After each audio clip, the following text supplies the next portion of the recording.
Hello YouTubers, Alaska Prepper here. Happy Thursday, ladies and gentlemen. We have quite a bit to go over today, and there will be a second video later on today where I will be doing a review. And let me remind you that tomorrow at 2 p.m. Alaska time, 6 p.m. Eastern time, we will have our live stream like we do every Friday. And if Mr. Tom is there, let's keep our fingers crossed. I'll be giving away a few very nice flashlights during that live stream. Now, for those of you that have been with me for at least the last 9 or so months, if you all remember me putting out this video right here, Social Security, important information. If you're on Social Security or a fixed income, you are doomed.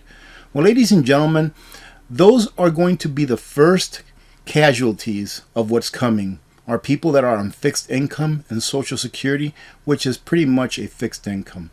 We all know, or I think that you all know by now, especially if you are on Social Security, that next year's cost of living allowance is going to be the highest in, I think, 40 or 50 years, something like that. It's going to be 8.7%. However, ladies and gentlemen, we all know that inflation is a lot higher than that. And when I say inflation, I mean the price of things going up.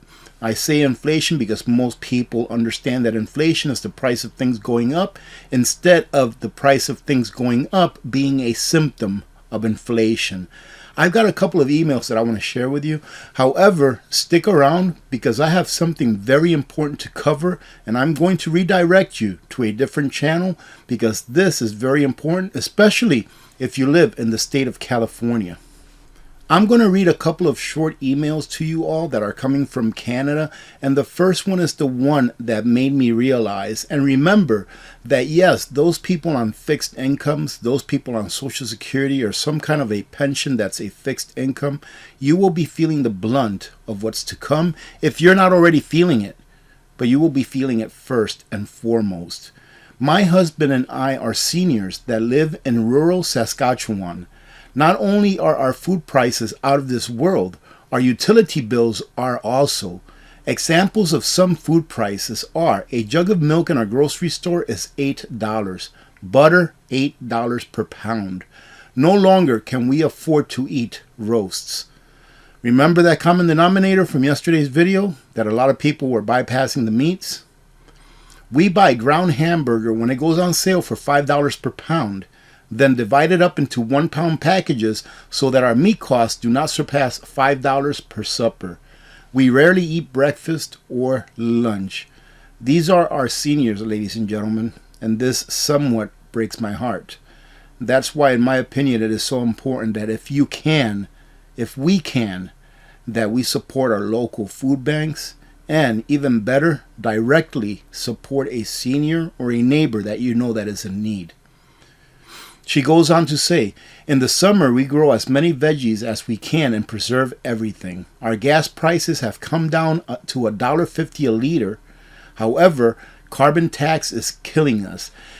You notice that a lot of the things that we've been talking about in the past several years, really, that they're starting to culminate into one thing.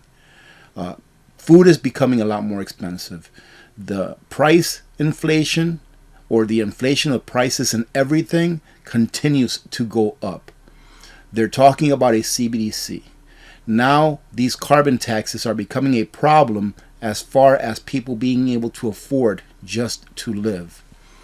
She continues to say, we just received our natural gas bill from 1 month ago. It was $227, and of that, listen to this, of that $83 was the actual gas that was used. So you're looking at almost 200% in taxes and fees on top of the usage of the actual gas that they consumed. The rest was administration fees, delivery fees, and taxes. Here's the best part of this. The carbon tax charged was $50.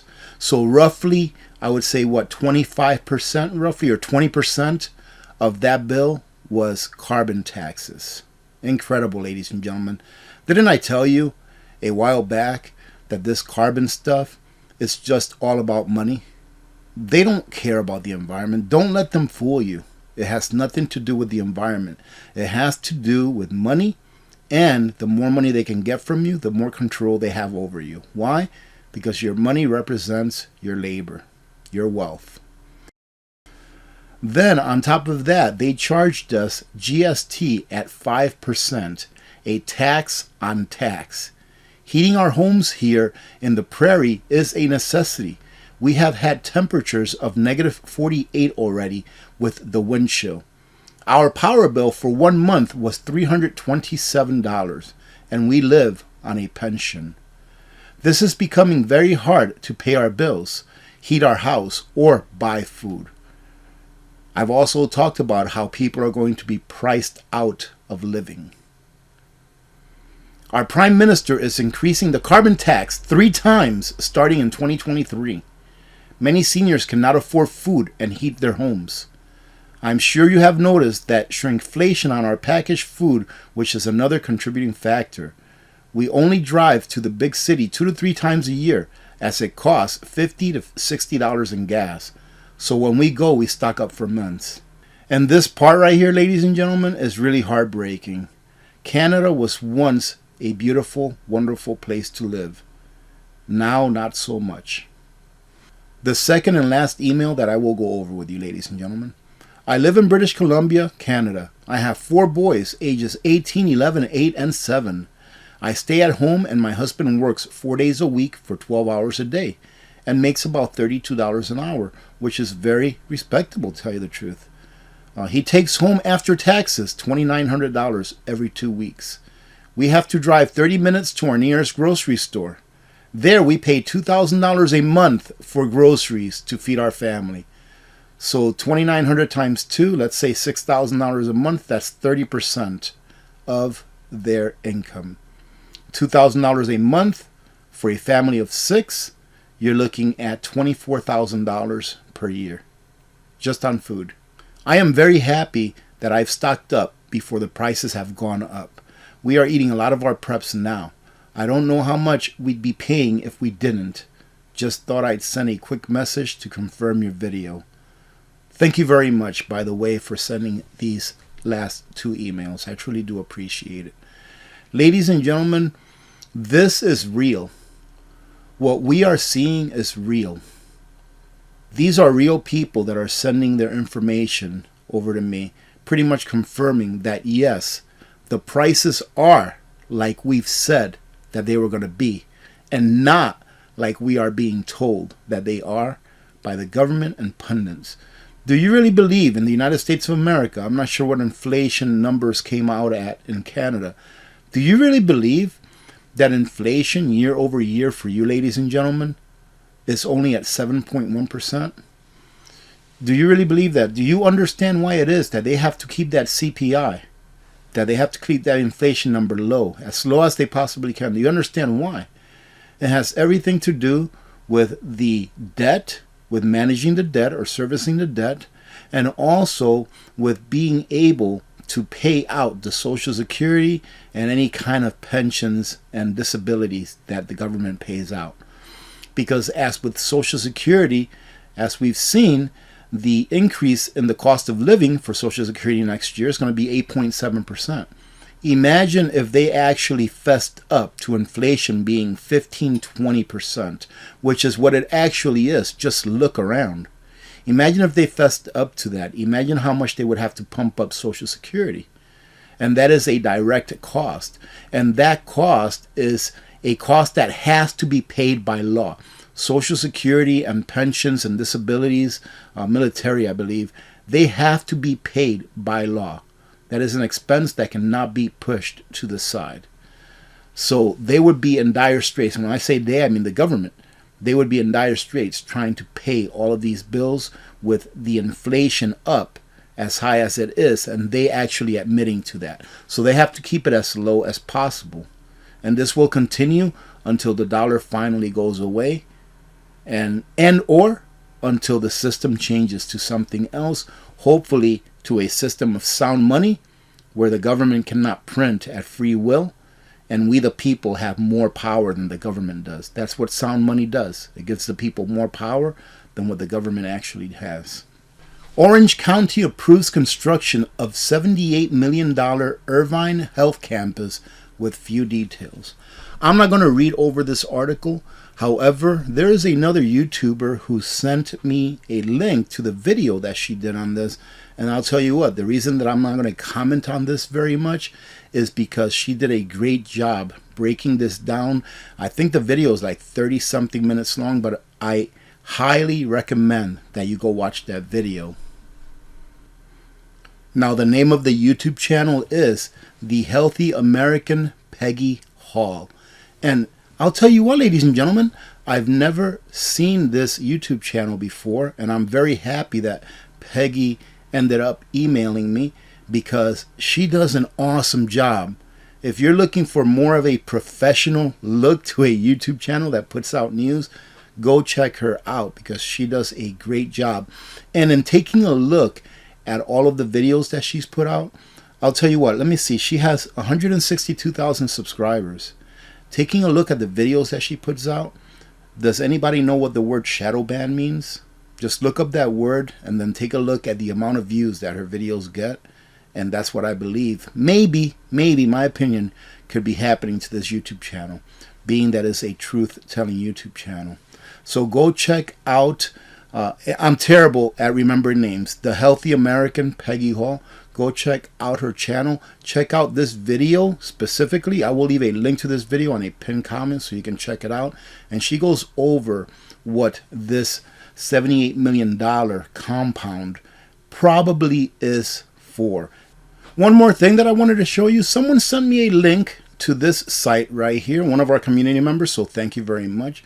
You all remember that I did a video on could climate lockdowns finally be here? Something about in the UK where they are restricting people to like 100 days a year where they can go outside a certain perimeter.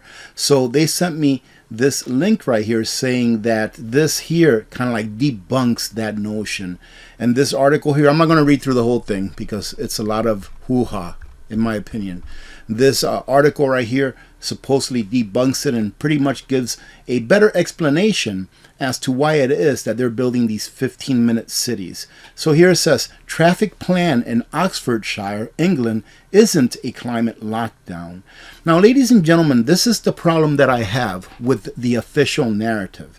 The problem that I have is, and I'm sure it's a problem that many Americans and many people around the world have, the biggest problem that I have is that they told us that it would only take 2 weeks.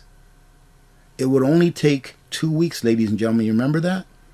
To flatten the curve? You all remember that? That was 2.5 years ago. And I don't remember it being 2 weeks.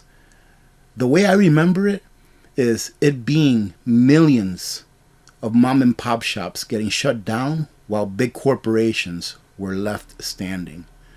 The way I remember is millions of people losing their jobs, losing their livelihoods, losing everything that they worked for, while big corporations were left standing.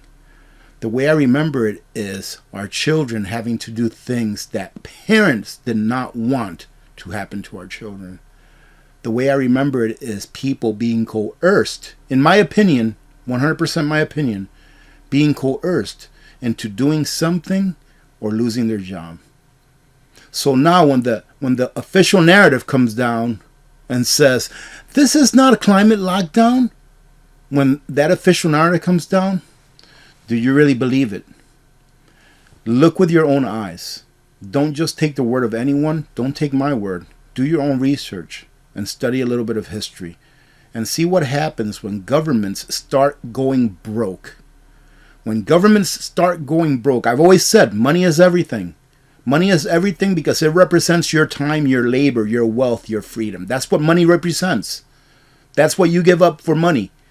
You give up of your time, your labor, your skills. You give all that stuff up for money so that you can then in turn take money and live the standard of living that you can live by earning that money. So once a government goes broke and it has to start stealing more and more and more from the people, it becomes more tyrannical. And that is the road that we're going through right now. We're actually going through it right now.